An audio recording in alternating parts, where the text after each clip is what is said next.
Welcome to the Vine Resources podcast show. Welcome to another edition of the Vine Resources podcast show. I'm absolutely delighted today to have Rahul Kashyap with me. Rahul, thank you so much for being on the show.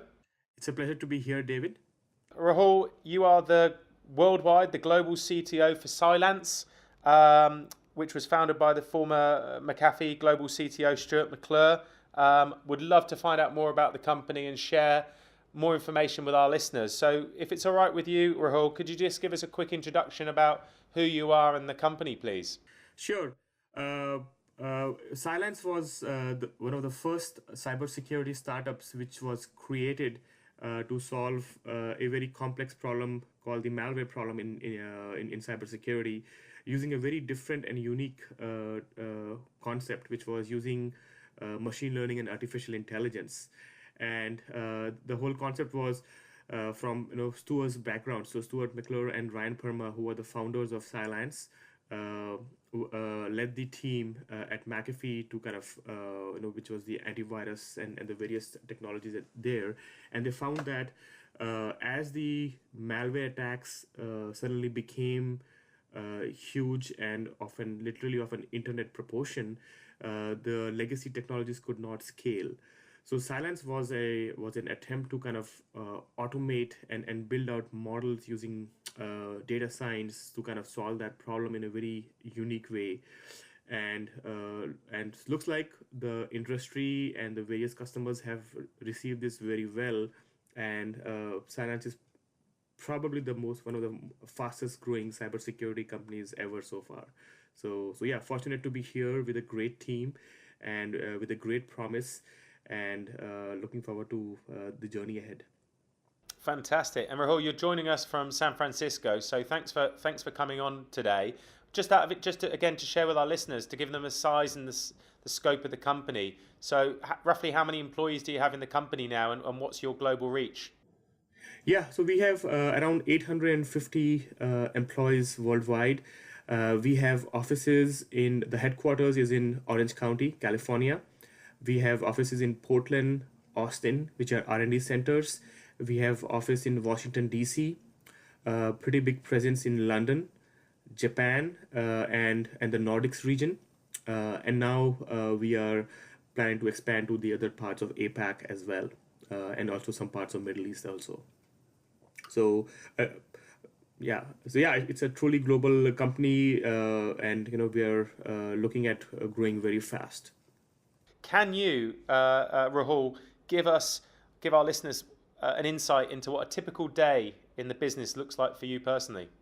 Yeah, so it's kind of every day is what I call, I kind of joke about that in the security terminology. I call it every day is a 0 day, where you start off planning things. Probably I would say most of the time 70 to 80% of the things go as per plan, and then there are things which are unplanned, which I have to tackle as well. But on an average day, kind of I like to start up early. I go for a walk by the lake, where I live nearby, and my business day starts around 6:30, 7 a.m. In the morning, and then kind of ends around 7 to 8 p.m. in the evening, and I kind of interact with several people in the company, ranging from engineering, product teams, partners, customers, marketing. So yeah, I kind of have a very cross-functional role across the organization, and I interact with a lot of people. Fantastic. And what could you name perhaps a person who has had a tremendous impact to you on a leader, perhaps in the existing organization or someone in your life? Yeah, sure. That's kind of an easy one for me. It's my dad.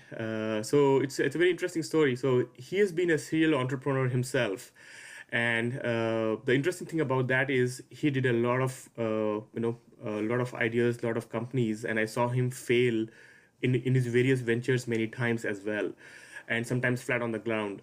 So and he would always get up back with a smile and even more determined than ever with this next venture. And we would go out for morning walks and talk candidly about what worked and what did not work. So I think I was very fortunate to be brought up when I was in an environment where I was taught how to deal with failure. because entrepreneurship is all about how do you deal with failures, and I learned this lesson very early on. So I think that was very important, and ever since me being an entrepreneur myself, I think that's been like a life-saving drug for me. And secondly, I think what I learned from him is also to be humble. No matter who you are in your career, you're a dad to your kids, you're a husband to your wife, you're a friend to your friends, right? Titles don't matter. You need to remember, when to take it off, and be just humble and just be human with people. So yeah, aim for the stars with your feet firmly on the ground. That's kind of what my dad used to tell me, and that's kind of what has been pretty much imbibed in me ever since. Rahul, that's a lovely story, and it's so great to hear about the humbleness, because I think that's very important in people. What employee engagement is critical to the success of any business. I'm curious to find out what you do from the top within your organization to keep your teams engaged. Yeah, I think it's kind of the way we look at it is very simple. We are what we are because of our customers and employees. Technology cannot be created in a vacuum. It needs people and talent. So when you build something disruptive like Cylance, you need the best. So to keep our employees engaged, we are kind of first of all continuously innovating. We have crazy ideas going pretty much every day between us, to kind of look at what else can we do and how can we get better, reward the top performers and give them bigger challenges, so that they also are growing in their career. Provide resources for training and continuous development. We have a bunch of initiatives going on in the company, and also an open culture to discuss problems and challenges. It's an open door policy. People are encouraged to come to senior leadership and management to discuss what's working and what's not working, and go over that in details. So yeah, I think we kind of have a I would say the basics of a framework to kind of make sure that we keep our employees engaged, because that's critical for us. Rahul, what do you see as the biggest challenge facing leaders today? Yeah, it's an interesting question. I mean, I think the world is facing too many changes. The world is changing way too fast. Sometimes faster than how we can adapt. So I think in the quest of learning and adopting, sometimes it's easy to forget the simple aspects about life, such as why are we doing what we are doing? Ask simple questions.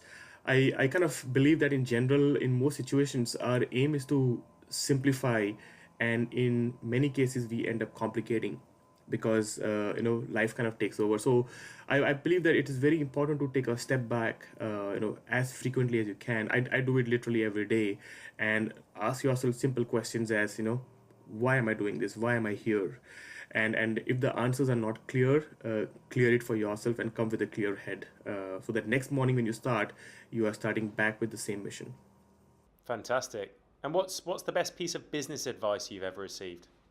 Yeah, I kind of thought about this. I think one of the best which I got was, you get defined by the size of the problems you choose, uh, which means that take on big problems in life, because and the magical thing about that is if you take on a big challenge, the small challenges disappear, right? So for example, I take the example of Mahatma Gandhi, who said that, who took on the challenge of making a country free, and he wasn't worried about what he was wearing, how he was getting dressed, and so on, because his mission was something bigger than life. So take on a bigger challenge, and and then life kind of has a mission and a drive towards achieving something bigger. So I think I kind of believe in that even for businesses. So think big, and kind of make it happen is kind of what I believe in. Thank you for that. And what we'll use that quote as well, by the way. What within an organisation now of 850 people, get it, the culture can change over time. So how do you help a new employee at the moment understand the culture of your company? Yeah, so it's very critical that the moment you enter Cylance, that you know what this company is about. This company was built on the on the whole vision that we want to prevent threats. That's kind of how we have built the company around solving a problem, right? So what we do is that we have a structure around that. We have an induction program for all employees who get in the first day. I know you watched the video of Stu talking about the company and why we are doing what's our mission. So it's mandatory, and so you get a taste of what you are signing up for from right from the moment you join, in case you didn't know what you were signing up for. uh, and then it's very important for us, for the new hires and everybody else who comes to the company, to kind of know what enables this company and what is our core mission. And then on top of that, we have fairly frequently, almost a monthly, all hands call with the entire teams, where we have an open forum and we discuss how we are doing this month, and the challenges, and how we move forward from here. So it's a very open and inclusive culture, and we intend to keep it like that. And out of interest, within a global organization that's growing, how do you keep that communication working between offices, globals, time zones? Do you see any challenges with that? And is there a way have you found the magic formula? Yeah, it's kind of a good question. I mean, we kind of do, sometimes we do all hands in different time zones. Sometimes and we have also, depending on the nature of the call, we schedule multiple calls, and we also do video recordings, so that in case it's very likely that many people might not be there on a particular call, so they can see and view it later. And we are also experimenting with a lot of interesting conference meeting software, to kind of make sure that it's a high quality, and people and there is no distractions as we are sending out the message. Fantastic. And what do you Rahul, what do you see as the one mistake that you witness leaders making more frequently than others? One of the biggest common ones that I see is the tendency to not resolve conflicts, because it's almost a human urge not to confront people. It's inconvenient, and many times leaders don't want to resolve conflicts, and as a result, issues can linger longer than they should have, and can have a long-term negative impact. So I think that's something which I see quite often, which kind of keeps on coming now and then. But yeah, I would say I would rate that as one of the most common ones that I see in the industry. And following from that, what's perhaps the behavioural traits that you see that's derailed more leaders' careers? Yeah, for me that's simple. Leadership is a responsibility and not a privilege. We people sometimes forget that, and that's what derails most careers for many leaders. So we need to forget that as you grow, your circle of influence grows, and you impact more people, and that comes with a burden of responsibility, and that's very critical that you recognize that. The industry, we talked about the industry, or we talked about the world, the global market changing rapidly. How do you see your industry changing in the future, and how do you think this will impact your ability to hire the best talent? Cybersecurity is a very dynamic industry. As vendors get better, the attackers evolve too. The problem keeps on evolving. I remember I've done several startups now, and in my startup, which was 10 years ago, is not as relevant as what it used to be then. It was very relevant then, right? So our approach is to first of all make sure that we hire the top talent and empower them to drive the future of the company.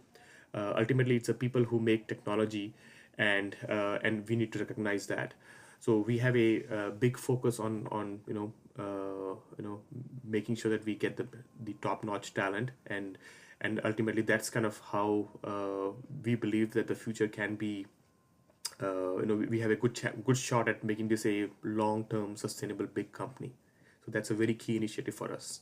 I was talking to someone about similar things about this last week, and we were talking about the evolution of smart homes, smart workplaces, smart cities, smart cars, and all these were going to be massively impacted by security, of course. If you had your time again and you were giving yourself your 20-year-old self advice, what's the one thing that you would say? Well, 20 years usually know it all.